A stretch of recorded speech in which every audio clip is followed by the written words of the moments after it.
Have you ever stopped to think that perhaps the heroes of our time aren't on magazine covers, but in the quiet classrooms of schools?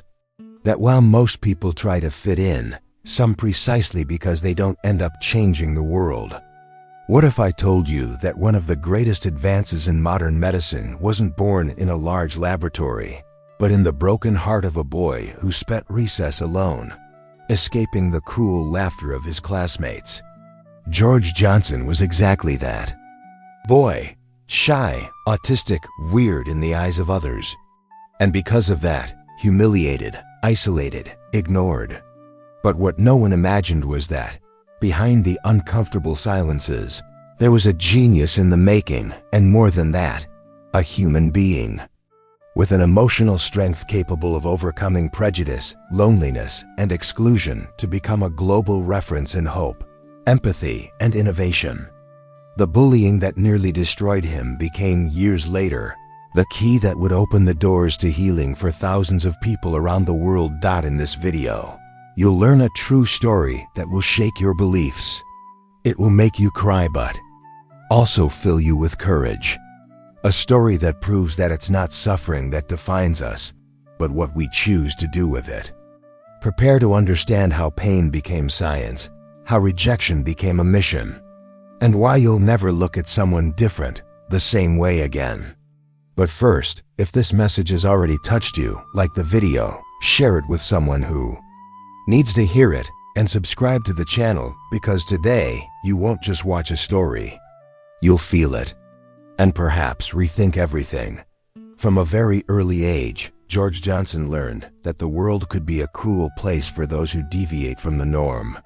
While other children ran around at recess, he hid behind his books, embraced by a universe of numbers, formulas, and silences where logic made more sense than the mocking laughter around him.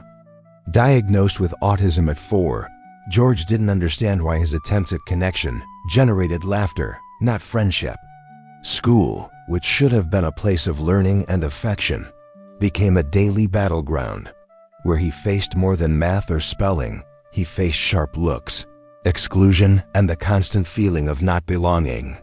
Yet, there was something inside him, a silent flame of curiosity and courage that made him resist. And this resistance, which few saw, was the first seed of the resilience that would later transform lives. George's days unfolded as a kind of internal adventure, invisible to others, but profoundly intense. While many thought he was stupid, he delved into theories of molecular biology, was fascinated by mathematical patterns, and memorized entire constellations. His refuge was the school library, where he found the wisdom of Darwin, the insight of Newton, and the inspiration of Temple Grandin. What others called strange was actually a latent emotional intelligence, a keen sensitivity to the world and its people, hidden beneath layers of silence. But bullying left its mark not on his skin, but on his soul. No one noticed when he held back tears in the bathroom, or when he avoided speaking so as not to be imitated. Still, he persevered. Each mockery was a stone thrown at him, and he, instead of returning it, gathered each one to build something greater. A future that was dignified, firm, and fueled by hope. A detail few know is that, while suffering in silence, George began to write. Not to complain, but to record. He created a secret notebook where he jotted down everything he saw, felt, and dreamed. There, his words became bridges of internal reconciliation, channeling fear and insecurity into pages that breathed affection, kindness, and a form of love he himself was learning to build. The diary became a laboratory of self-knowledge, where he practiced overcoming without an audience, practiced forgiveness even without excuses. And even when teachers ignored him or underestimated his abilities, he didn't give up. Because deep down, he was beginning to understand that the world wouldn't change on its own. Someone would have to be the change. And paradoxical as it may seem, it was in that solitary setting that George began to develop his greatest strength. The confidence that his way of seeing life with respect, sincerity, and generosity was precisely what the world needed most. George Johnson grew up with a wound no one saw, and precisely because of that, it hurt so much. The words they threw at him didn't come alone. They carried the weight of exclusion, injustice, and a constant feeling of inadequacy. They called him weird, laughed at his expressions, mocked his interests as if enjoying quantum physics or cellular anatomy were absurd. The emotional pain silent, didn't bleed it, gnawed. The shoving in the hallway passed, but the echo of the words didn't. And worst of all, prejudice often came disguised as a joke or empty advice like, just ignore it, or it'll pass. But it didn't. The pain grew, shaped behaviors, instilled a fear of being authentic. And between classes he learned not to protect himself, but to be silent. To adapt to survive. To shrink his own light so as not to disturb Dot in an attempt to find his place in the world. George immersed himself in books like someone searching for air. He read about the great scientists who were also ridiculed. He discovered that many geniuses throughout history also faced negative looks, and this gave him hope. He began to write even more. His journals became time capsules, recording not only his pain, but also his growing emotional intelligence, his sincerity with his own feelings, and his almost superhuman ability to continue believing in people. It was there, between the lines he scribbled at night, that he cultivated the humility necessary to avoid becoming bitter, and the courage to dream of a better reality. If you read one of those pages, you would find phrases like, "Cruelty does not define me. I am made of empathy, and that is enough for me." Words from a boy who, even hurt, already understood the power of kindness as a force for transformation. Despite his parents' genuine love, George realized that even at home, there were limits to understanding. They loved him, yes, but they often didn't know how to deal with his anxiety attacks, his prolonged silences, his staring into space. And this increased his loneliness. Not for lack of affection, but for lack of a bridge. The world around him seemed to demand that he mold himself, that he set aside his essence in the name of a normalcy that never made sense. But he resisted. With the strength of someone who had already learned that pain is a demanding teacher. Instead of victimizing himself, he developed resilience. Not the kind that hardens, but the kind that refines. That transforms insecurity into intelligence. That exchanges anger for wisdom. That teaches that prejudice is a poison fought with perseverance, compassion, and insight. And even without knowing it yet, George was already beginning to turn the page from the rejected boy to the young man who would leave his mark on the world. It was in his freshman year of high school that something, or rather, someone broke the cycle of invisibility George lived in. His name was Mr. Renato, a science teacher with a slow voice, attentive eyes, and a rare emotional intelligence. Unlike other adults, he wasn't alarmed by George's silence, nor did he rush in to answer. He observed. He listened. And one day, at the end of a DNA class, he noticed something that had gone unnoticed by everyone else. The sparkle in George's eyes. It wasn't just curiosity, it was genuine enthusiasm. A deep connection with the subject, almost as if science spoke the same language as his soul. Instead of pigeonholing or labeling him, Mr. Renato made room. He handed him biochemistry books, suggested documentaries about stem cells, and most importantly, saw George as a whole person, not a special case. And that look, that gesture of trust, ignited something that no one had ever awakened before. Hope. George, for the first time, felt he didn't need to hide to be accepted. Mr. Renato didn't just pay attention to him, he gave him opportunities. He entered him in a school science fair and suggested he create a project on cell regeneration in amphibians. George dove into the idea with initiative and enthusiasm. He set up a simple experiment with axolotls, read everything he could about embryology, and presented his project with a mixture of shyness and passion. The applause came, but more valuable than the recognition was the sense of belonging. He who had previously been the outsider in the back of the room was now the promising young scientist. The difference? A single adult who had the courage to see potential beyond the surface. This taught George that, often, small gestures are enough to change destinies, and that the true power of education lies in empathy, in the initiative to see the invisible. Inspired by his teacher, George began to open up slowly, yes, but steadily. He participated more in class, asked questions, read scientific articles, and even helped struggling classmates. He developed the habit of writing letters to himself, as if he were his own mentor, reminding himself that his mind was valuable. His sensitivity was a gift, and his authenticity was a strength, not a weakness. These texts became, over time, an internal guide. If you opened one of these letters, you would find phrases like, "Keep going. The world will still be grateful for what you discover in silence." At Mr. Renato's side, George found not only encouragement, but also the courage to dream of a different future. And more than that, he began to see that he could one day be same kind of transformative presence in the lives of others. Little did he know that this small shift in perspective would become the foundation of something infinitely greater.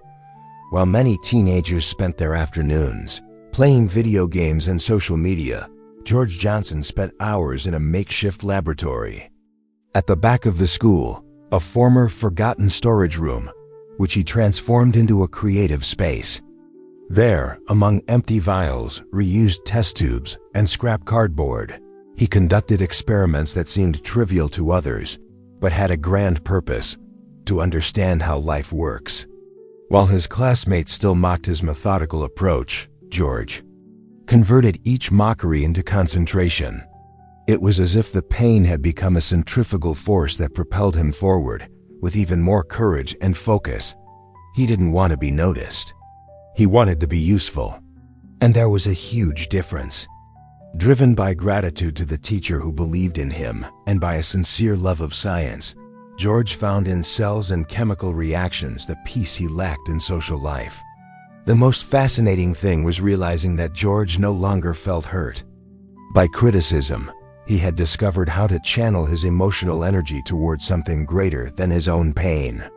He began obsessively recording every detail of his experiments, creating a notebook of hypotheses where he proposed formulas, compared methods, and unknowingly anticipated discoveries that would only be understood years later.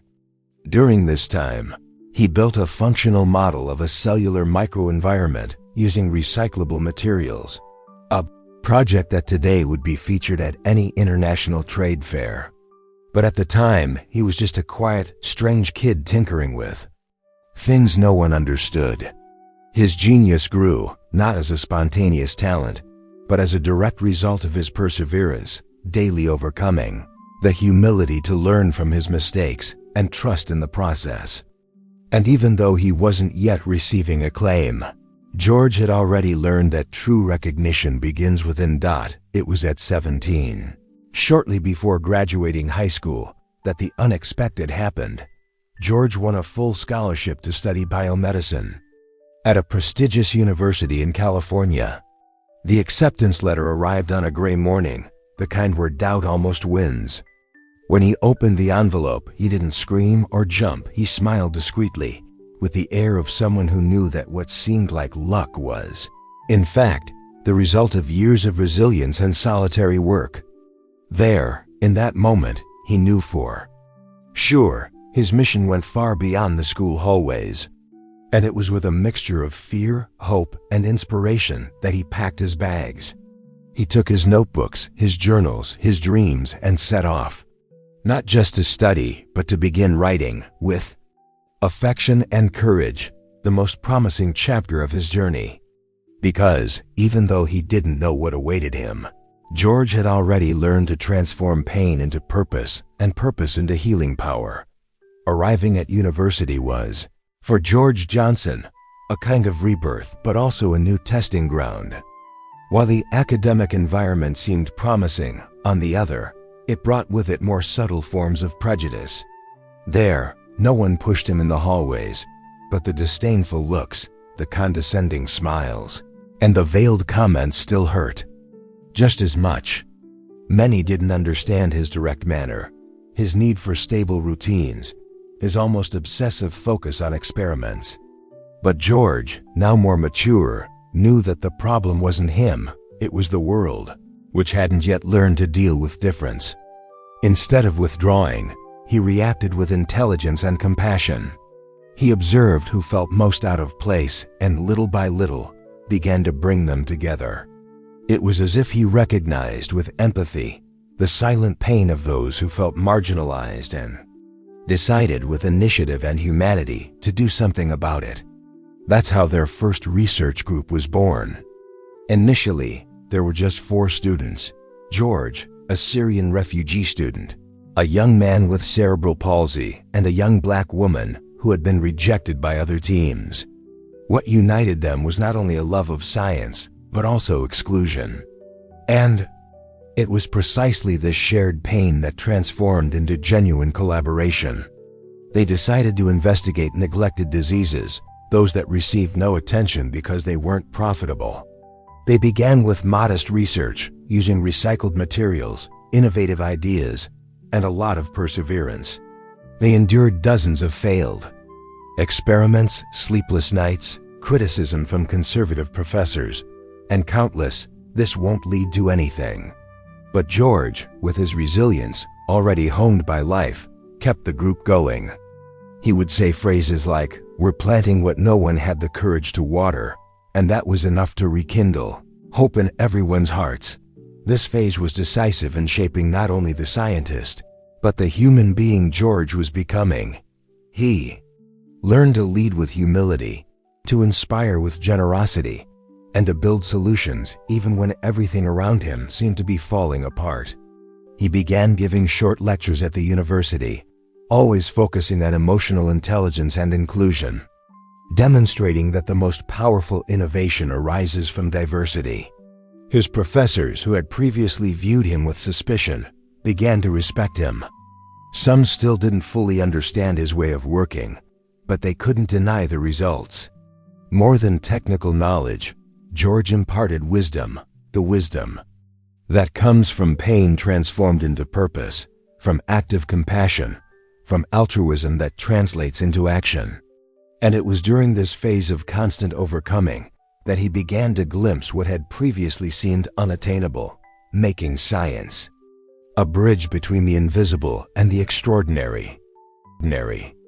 At 28, George Johnson was at a crossroads: either give up after another series of failed experiments, or stick with the theoretical formula he'd carried with him since adolescence. It was a compound he himself had jotted down in one of his old notebooks, a simple, almost naive idea, born from the intersection of his biology readings and his emotional intuitions about regeneration. And it was this seemingly unlikely gamble that became a watershed moment in contemporary medicine. After a series of adjustments and tests, he and his team managed to stabilize a formula capable of successfully treating a rare genetic disease previously considered incurable. The news spread around the world like a wildfire of hope. Entire families, once plunged into despair, found in George's name a new lease on life. And he, with the serenity of someone who has learned not to seek glory, remained true to his purpose: to serve. What was most striking was the contrast between the simplicity of his speech and the depth of his discovery. George never used jargon to impress. He preferred to explain clearly, because he believed that true wisdom is that which communicates to everyone. In interviews, he would say things like, "I only did what anyone would do if they had pain as their teacher and empathy as their compass." This humility, combined with his scientific courage, moved experienced doctors and inspired young researchers around the world. He didn't seek awards, he sought solutions. And the greatest of them was right there, in the combination born of his ability to see beyond the disease, to see the person behind the diagnosis, to unite science and sensitivity.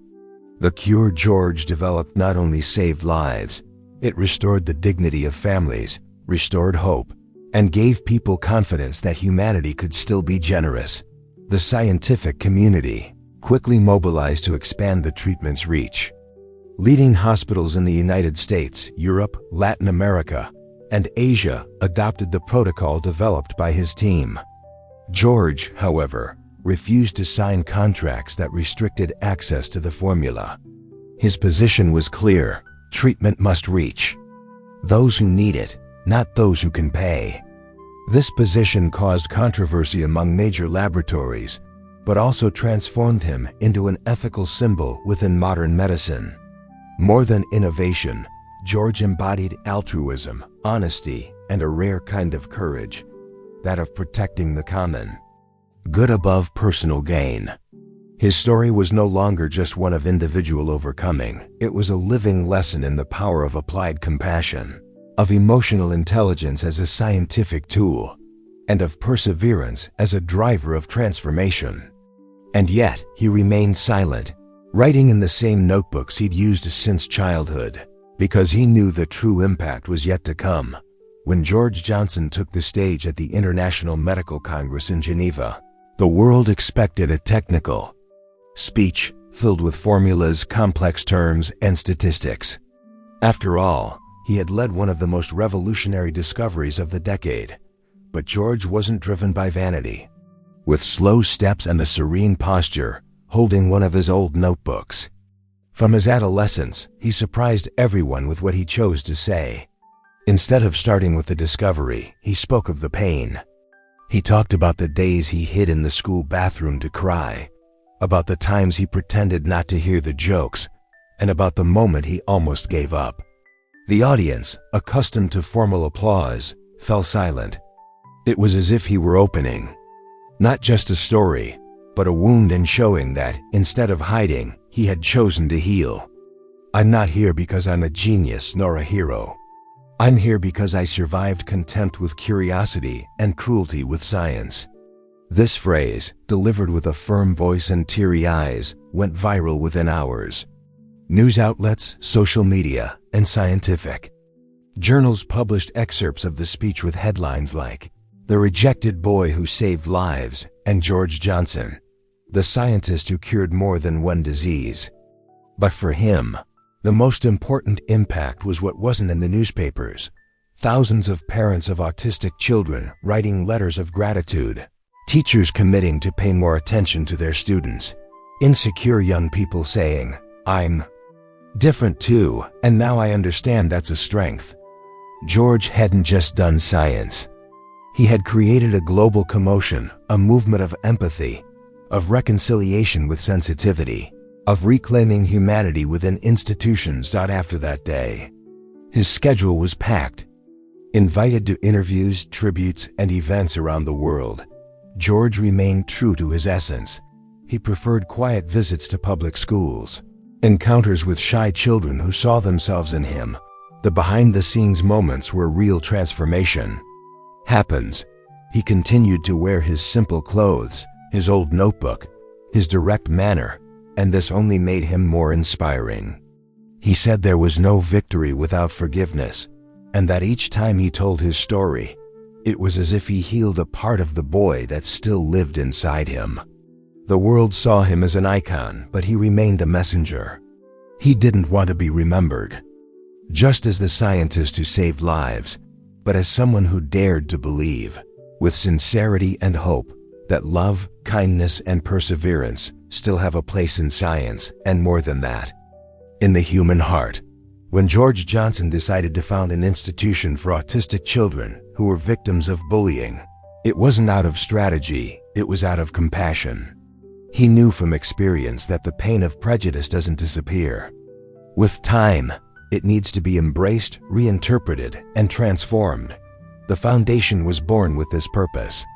More than offering therapy or tutoring, it promoted listening sessions, creative workshops, and children's science fairs. There, previously silenced children discovered they could be heard. George didn't just fund it, he actively participated.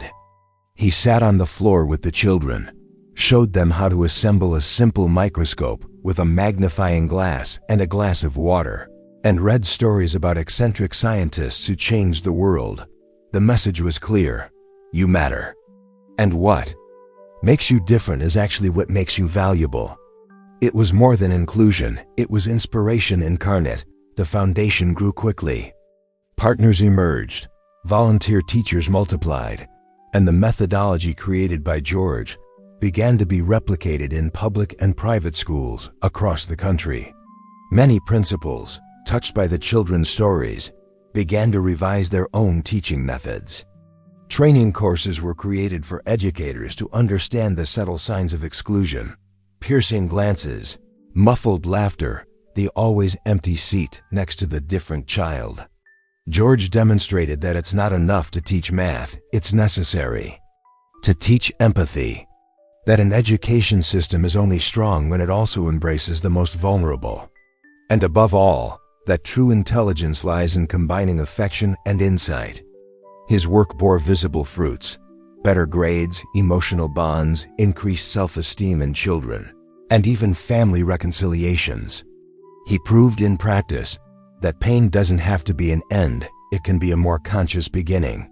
Documentaries began to chronicle his journey, and his story began to be told at universities, conferences, and TV shows. But George didn't want to be just an inspirational biography. His focus was impact. That's why he began investing in accessible technology, creating apps that help autistic children express their feelings, educational games based on neuroscience, and even home experiment kits to encourage scientific thinking. From an early age, in his lectures, he would say simply, "Pain gave me eyes to see what no one could see." And by transforming his own journey into a mission, he touched lives with something no single formula could offer: humanity. His presence soothed, his listening empowered, his voice brought hope. And perhaps that's exactly what the modern world is searching for: not just more brilliant scientists, but people willing to put their intelligence at the service of empathy, collaboration, and true transformation. It was a cold, rainy afternoon when George Johnson received an invitation that sent shivers down his spine. A lecture at the same school where he had suffered so much. For a few seconds, he considered refusing. The past still hurt, even after so long. But then he took a deep breath, closed his eyes, and remembered the children he now helped. Those who still didn't know how to respond to the silent violence of everyday life. And it was for them and for himself that he accepted. As he walked through the hallways of his old school, everything seemed smaller. The walls, the courtyard, the desks, but the emotion was immense. Each step was a memory, each memory a lesson. He was no longer the boy he'd been before. Now he carried with him wisdom, courage, gratitude, and a voice. Not to accuse, but to enlighten. Before the students and teachers, George used no slides or charts, just words. He spoke of the loneliness of those who don't fit in, of the shame that shouldn't exist, of the fear of speaking out and being ridiculed. He also spoke of the strength of hope, the power of kindness, the importance of everyday gentleness. He said that forgiveness isn't an absolution of the other, it's a liberation of oneself. And there, in the back of the audience, some faces were familiar. Former classmates who had mocked him, now older, with tears in their eyes. Some approached later, embarrassed. They apologized. Others simply listened in silence, as if finally understanding the gravity of something that seemed harmless. George welcomed them with respect. He said that the path to reconciliation begins with sincerity and ends with love. And instead of resentment, he offered understanding. That afternoon was more than a lecture, it was a rite of passage. A kind of closing of a sacred cycle. George left school with his head held high, not because he had conquered anyone, but because he had finally conquered himself. He knew that true overcoming wasn't proving himself capable, but becoming capable of loving even where once there had been only pain. Reaching the sidewalk, he looked back one last time, not with sadness, but with tenderness. There stood the wounded boy. And from then on walked the man who had transformed his own story into a beacon for others. A man who no longer needed to run from the past because he had made it a bridge, not a prison. And although I had already experienced a lot, I felt that the most important thing was yet to come. Today, George Johnson's name has transcended the boundaries of science. He is remembered not only for a revolutionary formula, but as a living symbol of what happens when courage meets purpose. His career has become studied in courses on education, psychology, neuroscience, and even philosophy. Universities in the United States, Europe, and Latin America use his speeches as educational material, not just for their technical content, but for the humanity that permeates each word. He became an example that it is possible to combine intelligence and empathy, innovation and compassion, logic and love. Many call him the scientist of the soul, not out of mysticism, but because he did something few dare. He cured diseases without losing his tenderness. And perhaps that's why his story resonates so strongly. Because it shows that, in the end, it is the sincerity of the heart that transforms knowledge into wisdom. Research centers, auditoriums, and even public schools have come to bear his name. But George didn't let himself be seduced by stardom. He continued his simple routine, walking early, writing in old notebooks, listening to others' stories as if they were sacred chapters. When asked about the secret of his success, he humbly replied, "Pain taught me, but love formed me." This phrase became printed on t-shirts, paintings, and murals.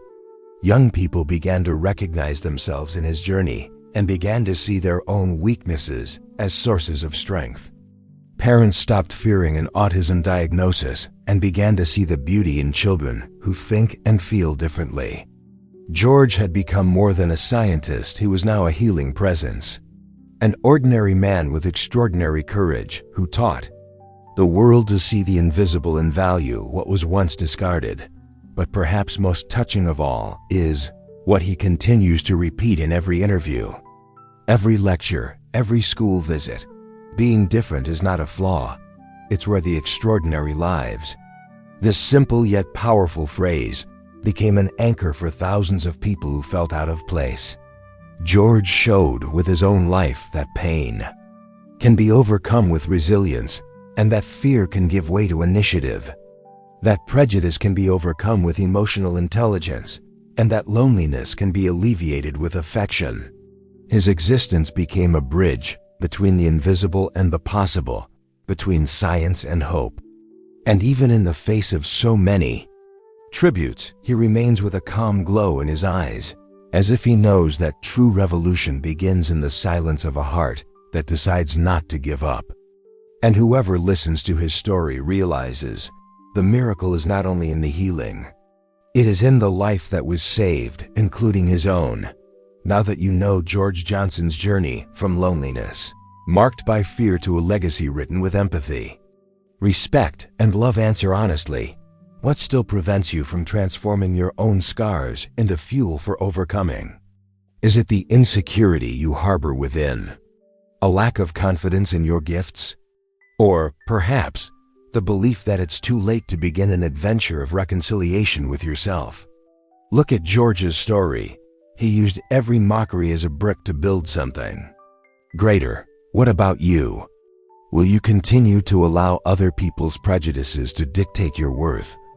Or will you have the courage to put your emotional intelligence into action? Think about the next 10 minutes of your day. What small initiative, a gesture of kindness, a request for forgiveness, an email offering collaboration, signing up for that innovation course could pave the way for a future that currently seems unattainable? Remember, great solutions begin with humble decisions. If George was able to transform loneliness into wisdom and understanding, you too can convert fear into perseverance and gratitude. It only takes one step: recognizing your own humanity, accepting your flaws, and choosing action over paralysis. What will your first step be? Write in the comments, share your decision, and inspire someone who may be feeling as lost as George once did. And before you leave, join this community of hope and affection. Subscribe to the channel, activate the notification bell, and join thousands of people who, like you, seek practical wisdom for real life. Because with each new video, we bring stories, strategies of intelligence, insight, and innovation that show how kindness has power, how collaboration generates solutions, and how perseverance always takes us further. After all, the extraordinary resides in those who decide not to give up, and you can start now with a simple click.